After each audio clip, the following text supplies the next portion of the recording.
ప్రభునందు ప్రియులారా, ప్రభు నామమున మీకు వందనములు. ఈరోజు దేవుని యొక్క వాక్య ధ్యానము యాకోబు పత్రిక 3వ అధ్యాయం 3-4 వచనాలు.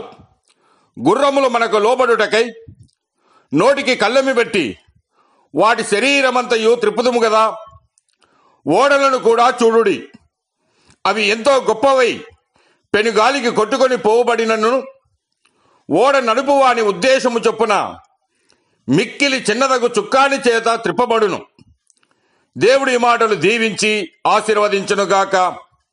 గమనించండి ప్రియులారా, ఒక చిన్న కళ్ళెమును గుర్రము నోటిలో ఉంచి దానిని నడిపించుట ద్వారా గుర్రము యొక్క శరీరమంతయు నడుపువానికి ఇష్టమైన రీతిలో తిప్పును. అనగా ఒక చిన్న వస్తువు చేత ఎంత పెద్ద గుర్రమునైనను స్వాధీనము చేసుకొనవచ్చును.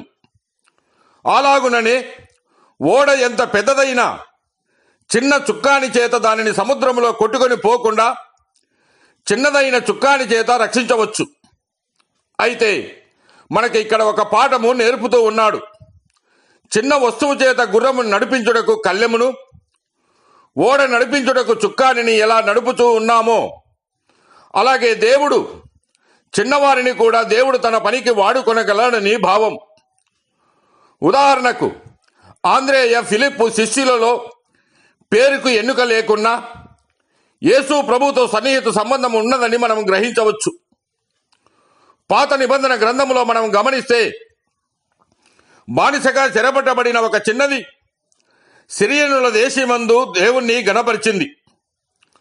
కుష్ఠరోగి అయినటువంటి నయమానును అతడు సైన్యాధిపతి.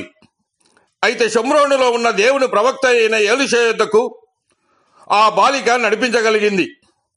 అనగా ఆమె వయసులో చిన్నదే గాని ఆమె చెప్పిన మాటలు, ఆమె సాక్ష్యమే కారణం. చిన్నవారు అనగా వయసులో కాదు, ప్రభు కొరకు తన్ను తాను తగ్గించుకొని చిన్న పిల్లల వంటి మనసు కలిగిన వానిని ప్రభువు వాడుకుంటాడు. దేవుడు మిమ్మల్ని దీవించి ఆశీర్వదించునుగాక.